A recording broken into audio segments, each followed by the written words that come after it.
Hello guys, I just wanted to give a little bit of an update on my scooter situation.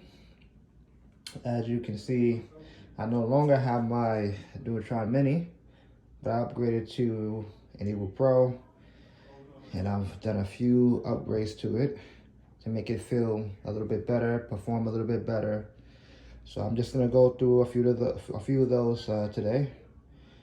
All right, so like the first thing is I upgraded to the Magura MT7s.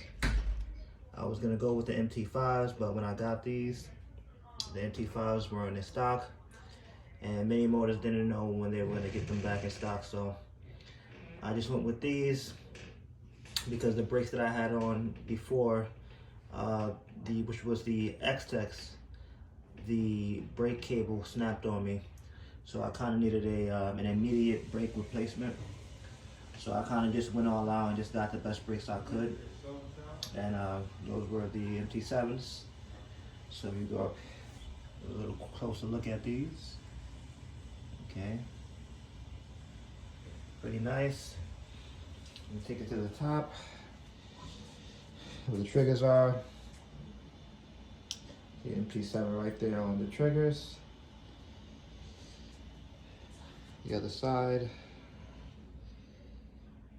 Okay, and while we're up here, you can see I changed out the handlebars to some really wide handlebars. I think the company is called Fun, and these are really wide. Most people don't have these handlebars this wide on scooters, but I'm the one to do it. Then here you got the race face stem right here, handlebar stem. Stick it around here. I got the Carbon Revo handlebar adapter.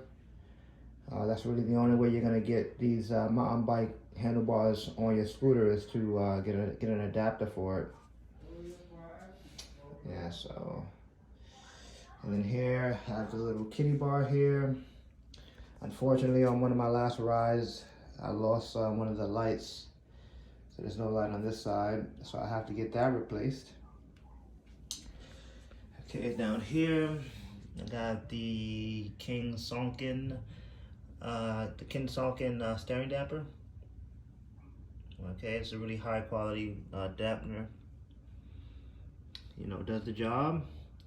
And I have the official Mini Motors dual clamp. Okay, and I also got a King Sonkin reinforced headset. I kind of don't want to pull down the steering column to show you, but just take my word for it. I got the King Sonkin reinforced headset, and it definitely got rid of all of the wobble that we experienced on some of the older Dualtron models. And the Eagle Pro is pretty much considered one of the old models because a lot of new models came out this year. Okay, you can take a look at these Magura brakes. Also, they had to replace the rotors. And these are the better, thicker, bigger Magura rotors to go along with the Magura brakes. Okay. Okay, so what else? I also got the Carbon Revo mudguard. I pretty much got this mudguard because one, it looks better, but two, I had a pair of hybrid tires on, and you can't fit the wider tires with the stock mudguard, so I had to pretty much get a mudguard to replace it, and this is the best one I could find that wasn't an LED type mudguard. Okay, I also added a seat, you know, for the long, sometimes me and my friends, we take long rides, and standing up on a scooter can be pretty brutal when you're riding for an hour and a half, 2 hours. So I ended up getting a seat. And the seat is, it just makes it a lot more comfortable. The scooter does ride differently. with the seat on it. So I haven't taken it off since I got it. Maybe in the future I'll take it off to experience that standing riding again, because I do kind of miss it now. But for the time being, I'm going to keep it on because it's comfortable. I can kind of relax, listen to music, and not really have to be as alert as you would if you were standing up on a scooter.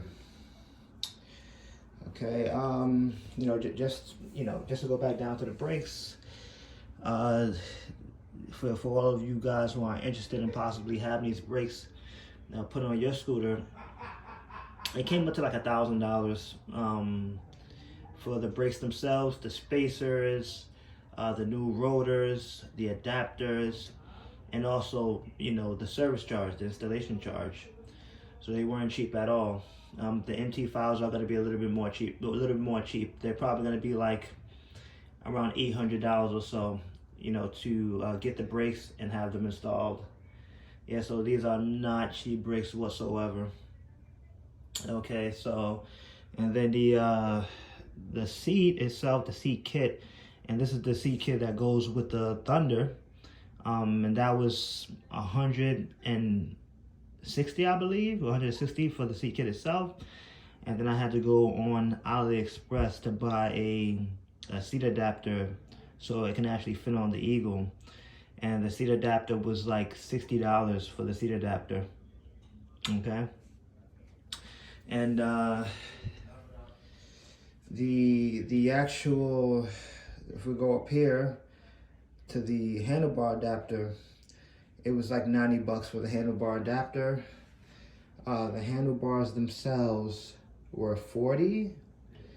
The stem was $40, something like that.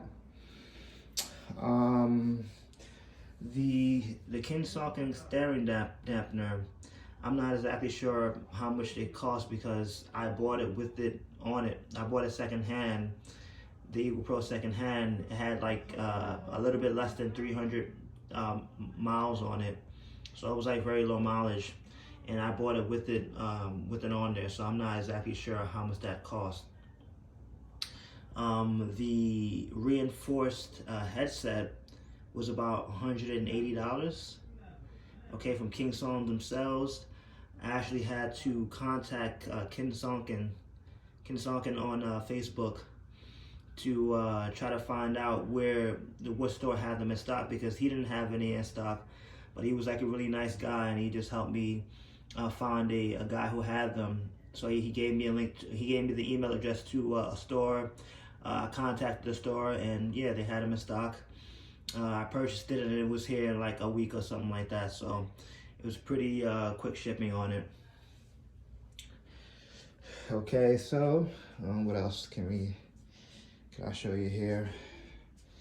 Yeah, so just to talk about the situation with my Dualtron Mini. It was a good scooter, to start off with, but the issue is that it just got too many flats. It was just too many flats, and there was just one time when I was just heading to work at night, and I'm going across the Williamsburg Bridge in New York City, and it got a flat in the middle of the bridge, and that pretty much was the final strike. So I was just like, yeah, I couldn't really deal with it anymore. So I sold it. I think I sold it for like $900 or something like that, just to get rid of it. And I used that some of the money to upgrade to the Eagle Pro. So I bought this Eagle for $2,000, and the Kingsonkin steering dampener was already there. It had a tow handle that I actually had to take off because you cannot have the seat and the tow handle installed at the same time. So that was included in the $2,000.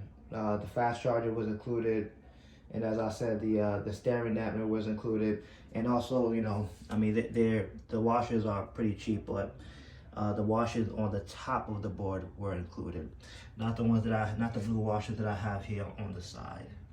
I actually had to buy those.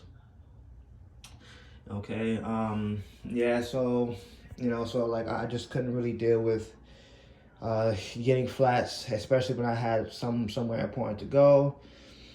and it was just a more rocky ride because of the smaller tires. Because the Dualtron Mini has like 8.5-inch tires. The Eagle Pro, it has 10-inch tires. So just based on that, you're gonna have a much smoother ride. And also, I was disappointed whenever there was a lot of wind resistance coming towards you. The Dualtron Mini would slow down like a lot, like it just could not fight through heavy wind. But the Eagle Pro just has no issue with that. If it's windy, it's not really gonna slow down, too much. You're not really gonna notice it slowing down. But the Dualtron Mini, like if it was windy, if I was going up a hill or something like that, the slowdown was pretty significant. So, and some days I would notice it more than others. So yeah, pretty much that's the reason why I got it, sold it. And also, I do appreciate the more deck space that the Eagle Pro provides. It just makes riding it like a lot more comfortable. Especially like when you're standing up, you can move your feet around. You don't have to worry about your heels hanging off the board, and when you hop over bumps, your foot sliding off just a little bit. And it wasn't terrible on the Mini, but if you don't have to deal with things like that at all, why would you? So in this case, the Eagle Pro is a lot better in that aspect. It is heavier, right? Without any additional attachments, the Eagle Pro is like what, 66 pounds, but you add the seat and things like that, and my Eagle Pro probably weighs like probably over 70 pounds at this point. But the weight, the positive thing about the weight is it actually makes the scooter more stable. It actually makes the scooter more planted to the ground. It's not hopping around everywhere when you run over, bumps and things like that. And it's just gonna make it a more comfortable ride. And I think when people are looking for like a light scooter, they really don't take that into consideration. Okay, it's lighter scooter is gonna be easier for you to maneuver around. It's gonna be easier for you to carry and be portable, but you're not gonna the comfort is not gonna be there as much, because just like it's easy for you to pick up the scooter because it's so light, it's also going to be easier for the ground itself to throw the scooter around when there's imperfections on the ground. So you also have to keep that in mind. The weight, it can be a positive aspect of the scooter, all depending on what you want, but it definitely improves comfort. I did have some hybrid off-road tires on the Eagle Pro, and I decided to take those off because it does make the scooter more stable, but the top speed and the acceleration, it suffers when you have those tires on. Those tires are, they're better at if you have a lot of gravel on the street. Like in New York City, we have a lot of streets that are being repaired. So when you're going over some of those streets, there's just gravel everywhere. It's just a lot of uneven cement, and just like I said, just gravel. And when you're going over those with the hybrid tires, it just feels a lot better with the hybrid tires. It's not sliding around like the stock tires do when you go over the gravel. When you go on the gravel with these stock tires, it kind of like you get like a lot of tire spin to the point where you're kind of in danger of falling off the scooter itself. But with the hybrids, it's not the case. But like I said, the scooter is slower. As far as top speed, the acceleration is slower, and the scooter doesn't feel as nimble.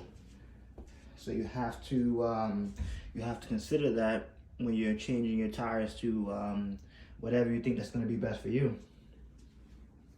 As far as the feel of the handlebars go, they are a little bit inconvenient when you're trying to fit them into tight spaces and things like that, but it increases the stability of the scooter overall, and it just makes the scooter a lot easier to control.